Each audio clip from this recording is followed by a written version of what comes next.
In this video, we're gonna cover the ultimate cryptocurrency guide you need to understand the cryptocurrency market step by step. My goal for this video is for you to become more knowledgeable, confident, and also understanding how to protect your hard-earned money. Because let's face it, cryptocurrency at the moment is kind of like the Wild West, and you need to understand how to protect your money. If you're new to the channel, make sure to subscribe, hit the notification bell so you can be notified about these time-sensitive videos, and also smash that like button down below and share with your family and friends so they can be also more knowledgeable and confident about cryptocurrency. All right, let's go ahead and get started. All right, guys, and welcome back to part 2 of the ultimate crypto guide. So if you remember from the previous video, we covered about blockchain, basic, simple, related terminology. And today we're gonna actually talk about the blockchain related terminology. If you haven't watched the part 1, make sure to go back and watch it, because it will basically make your life so much easier watching this video right now. So if you're new to the channel, also make sure to subscribe, hit the notification bell so you can be notified about these time-sensitive videos, and smash that like button. And don't forget to share this video with family and friends, or on social media, or anyone that can be interested or will be interested in cryptocurrencies. All right, let's go ahead and get started. All right, so today we're going to talk about the types of blockchain related terminology. All right, so in your cryptocurrency journey, you will probably hear, or if you've heard, or if you've never been in cryptocurrency, you will hear about layer 1, layer 2, smart contracts, DeFi, liquidity, yield farming. In your head, at some point, it's just gonna be spinning around. It's like, what the hell is this, right? There's a lot of terminology, right? We covered a lot into the first video, but we're gonna cover a lot more today, because it is important. It is important that you understand, because once you have this terminology, once you have all this really clear in your head, you'll be able to go ahead in the market and understand also where you're going to put your money, and also you'll be able to understand why things are going up, why things are going down, right? Because understanding the cryptocurrency market, it's a mixture of fundamentals and technical analysis, right? And if you can mix the both of them to the best of your ability, that's how you're going to win. All right, so let's talk about layer 1. What layer 1 means. Okay, layer 1 is the main blockchain architecture and base network. So layer 1 blockchain can validate and finalize transaction without the need of another network. Okay, so let's take a look here on our board. Okay, so layer 1, the most commonly known layer 1 blockchain are Bitcoin. Okay, then we have Ethereum. Okay, then we have the Binance Smart Chain, just making some example. And then we have Solana, we have AVAX, and then we have Luna, Terra Luna, if you never heard of it. We have Polkadot, right? Ooh. And another one, we have Harmony One. It's another layer 1 blockchain. Okay, so why are they called layer 1 blockchain? And the reason why they are called this way is because they are able, if you remember, and if you haven't watched the first video, just watch the video, they're able to process the transaction and create those blocks that contain all the information about the transaction independently, because that's what they've been built for. Okay, so that's a uniqueness. And of course there are differences, right? And we're gonna cover those type of differences in the different type of blockchains, right? In terms of the utility, what they do, okay? And they have different type of technology that is behind those cryptocurrencies, okay? So we mentioned previously that Bitcoin is a proof of work blockchain, Ethereum as well, and then BNB, Solana, AVAX, Luna, Polkadot, and Harmony One are proof of stake blockchains. From a bird's eye view perspective, those are all layer one blockchains, okay? And of course they have different features, right? Some are faster than others. Some, they have specific characteristics, like for example, Polkadot, which is very unique because it basically, the Polkadot ecosystem will allow to be interoperable with different blockchain, okay? Like One, Luna, AVAX, eventually, right? That's the entire goal of Polkadot, right? And each one has specific characteristics and specific features. So from an overall perspective, that's what layer one blockchain means. If I have to make an example, you can imagine like each blockchain, right? It's kind of like a highway, right? And in this highway, right, there is all these blocks that get mined one after the other, and basically in this highway there is certain rules and regulations that are established by the code of the blockchain, right? So Bitcoin has a specific type of code, right? And then let's see this, imagine there's other highway with all the blocks that are mined right here, right? And this is Ethereum right here. They have specific type of code that basically has basically its own set of rules and protocols to make sure that this highway runs, okay? Same thing with BNB and so on and so forth, right? But they are the main highways, right? They are the first main roads. Just in simple term, imagine them as the big interstate, right? So that's why they are the layer ones. They're the ones that they don't need to be connected to anyone to actually run themselves. Okay, so that's kind of like an analogy that I hope that is gonna make sense to you. But that's what layer one blockchains are. Okay, then let's talk about the layer two blockchain. Okay, the layer two blockchains are basically our third-party integrations.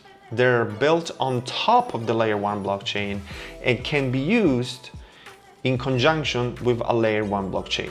And they usually solve different problems like scalability. So the thing about layer two blockchain is that they can basically only work in conjunction with the layer one blockchain, right?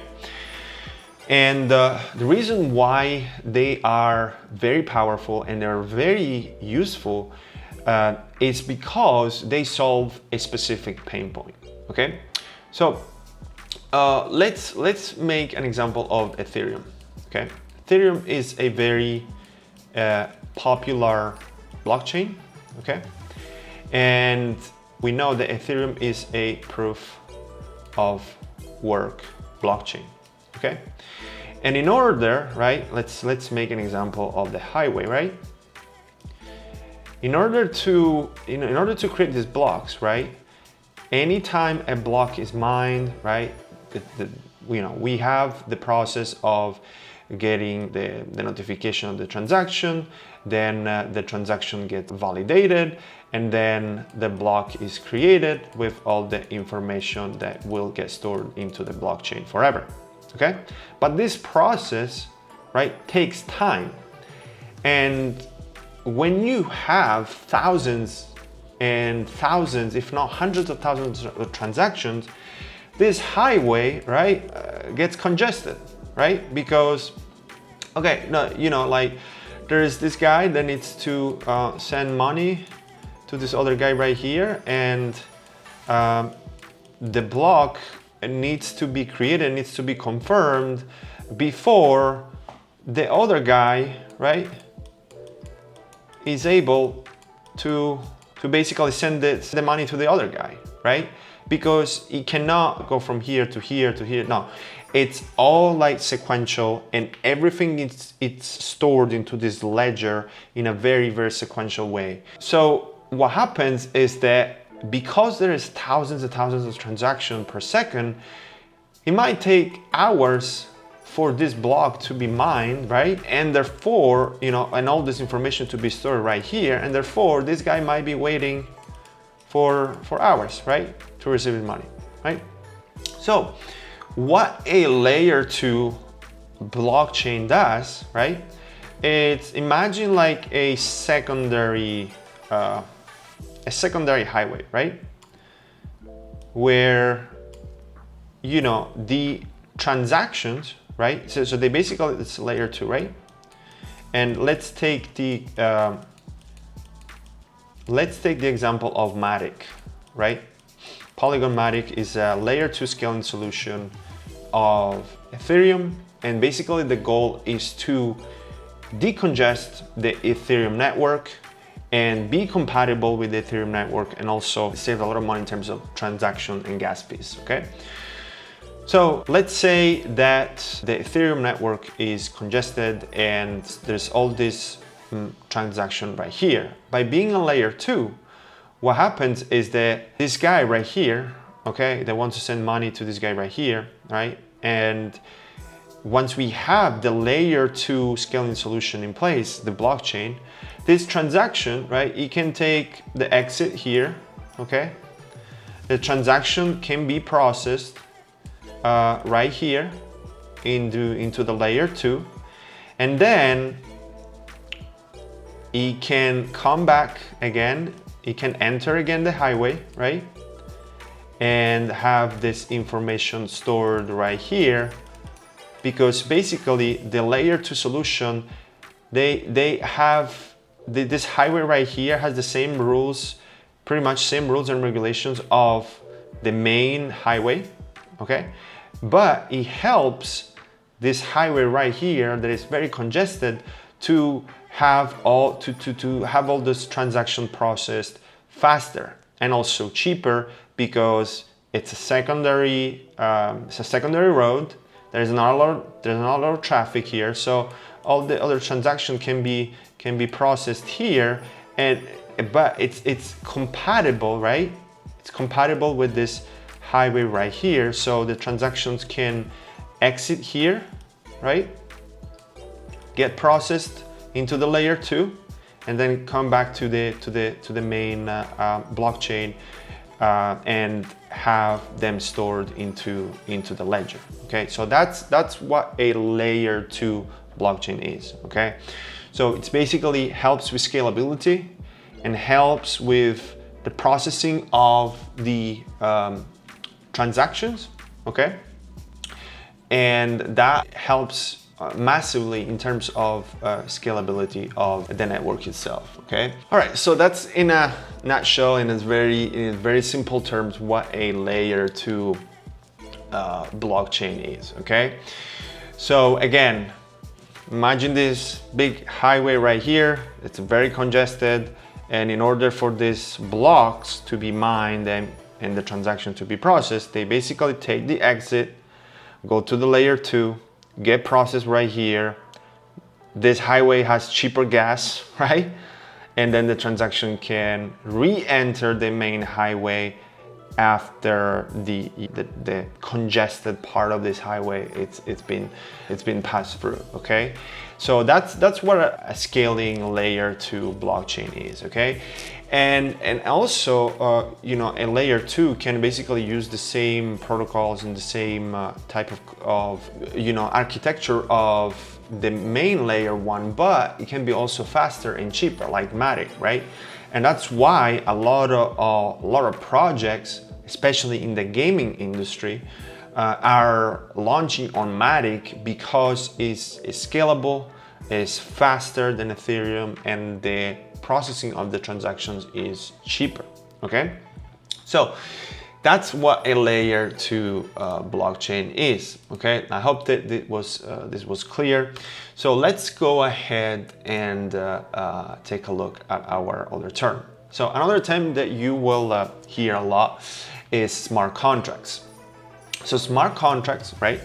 It's basically are programs that are stored on a blockchain. They're run when preconditions are met. Like if these things happen, if and when these things happen, then you will do this, right? And that's how that's basically how those smart contract runs.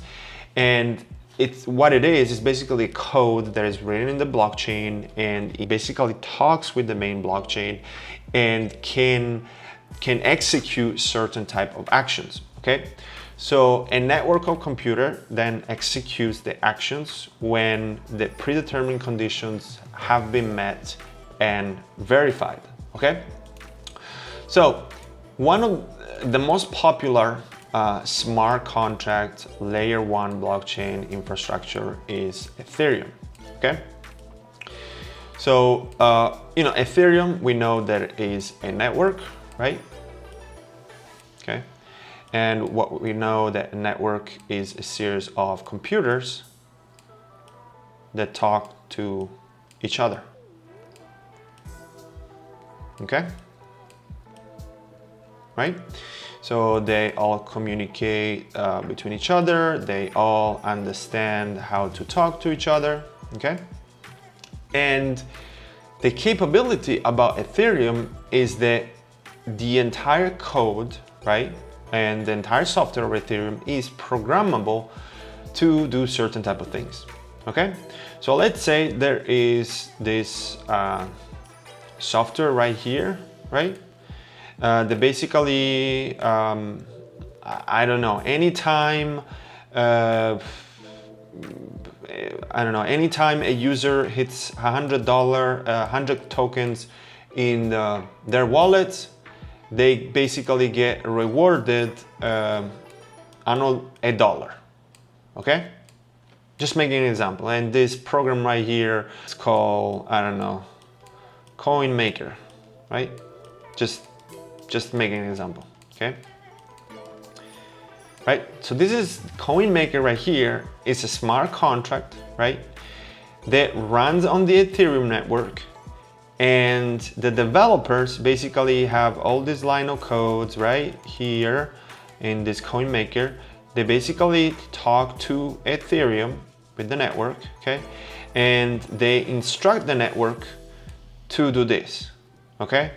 When a user has $100, 100 tokens in their wallet, reward the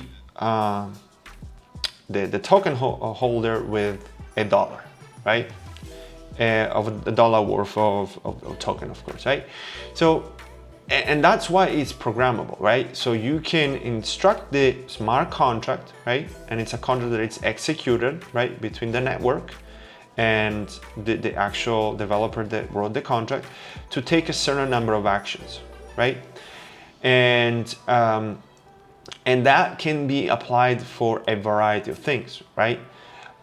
It can be applied for gaming, for example. When there's a gaming smart contract, it's basically there's the code that talks to the Ethereum network, and based on this line of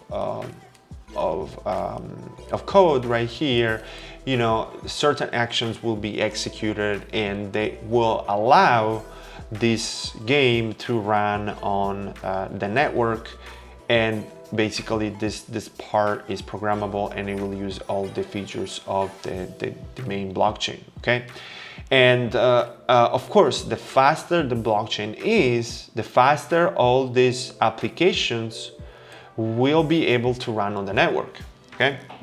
So that's why the scalability of a network is important.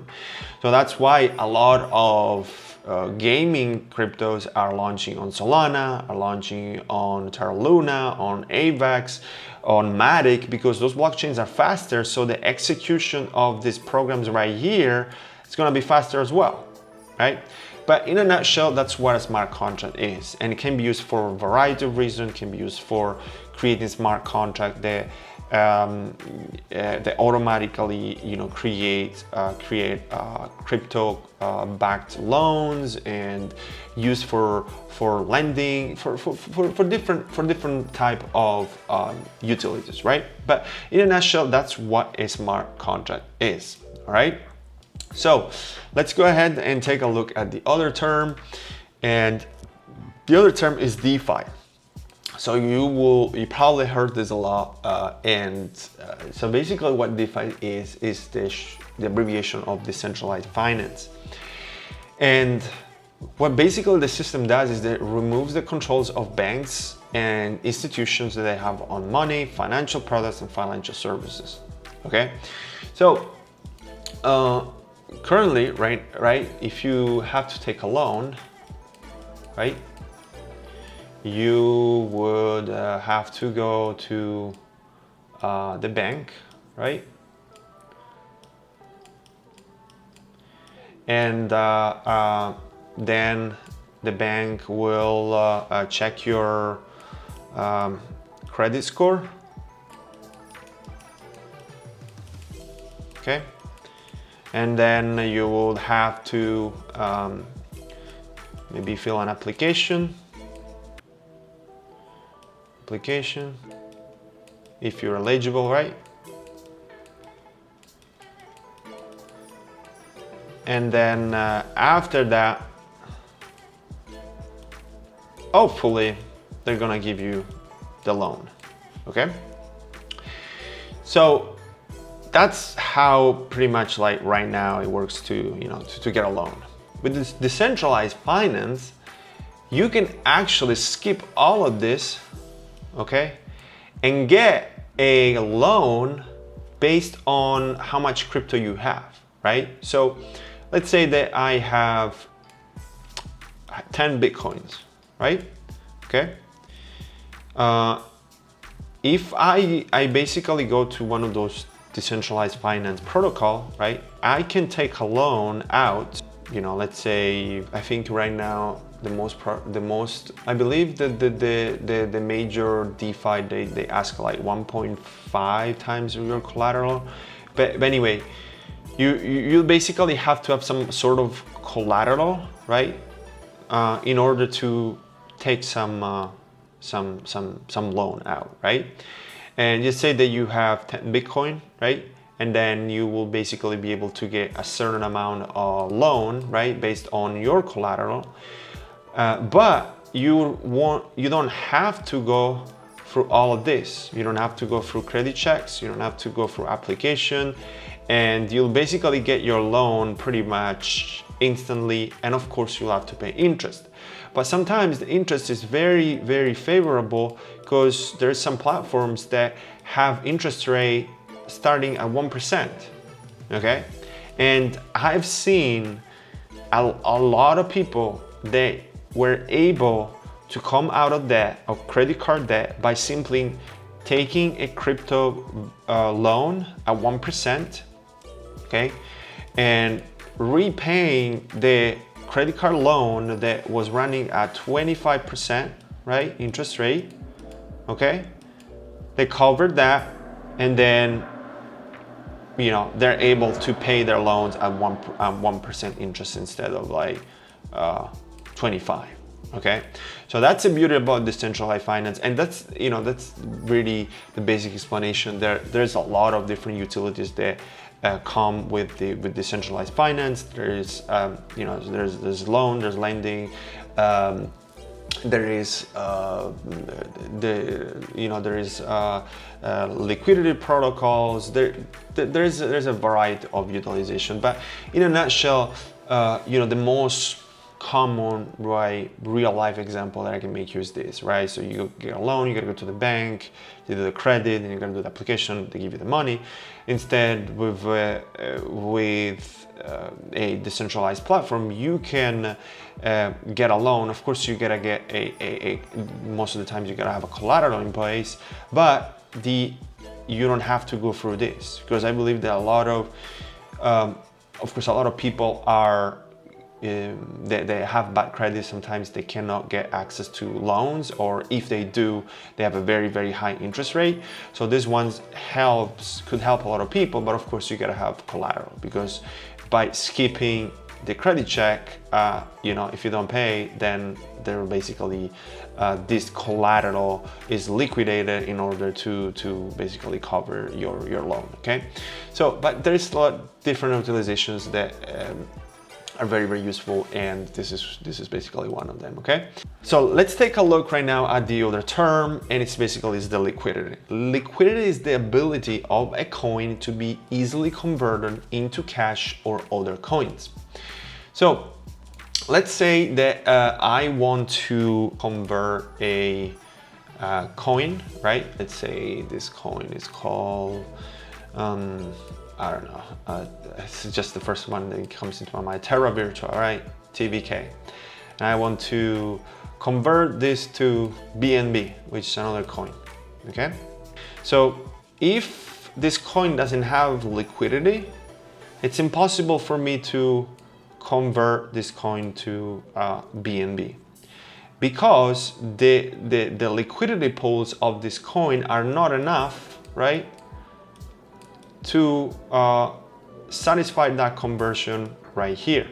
Okay, and that's why the liquidity of a token is very important, because without liquidity you can have as many coins as you want, but then if you can not cash it out, the value is just on paper, but you can convert it to anything else, right? So that's basically the liquidity, is just basically the ability to convert a coin into cash or into another coin. Okay, so that's why having liquidity is very important, because for every seller there needs to be a buyer, and having the liquidity helps the transaction and the exchange of from one token to the other, or into stable coins, or being converted to another asset. Okay, so that's what liquidity is. So let's go ahead and talk about right now yield farming. So you probably heard about yield farming, and yield farming, it's the process of earning yield by putting coins or tokens into decentralized applications. Okay, and you can earn yield in different ways, right? You can become a liquidity provider. Okay, you can lend your tokens, and also, as we previously discussed, you can also stake your tokens. Okay, so if you let's make an example of the liquidity, so you can understand better. Okay, so let's say that I have TVK, right, and I have 10,000 TVK tokens that I want to basically add them into this liquidity pools. Okay, so I'm gonna add them here, and these are my 10,000, okay, that are part of this liquidity pool. And what happens, okay, is that by providing this liquidity and helping the token, right, having liquidity to be converted, let's say, to another token to be BNB and being very liquid, what happens is that anytime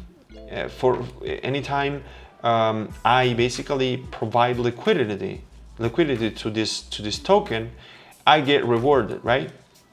So, and how do I get rewarded? I get rewarded in gas fees.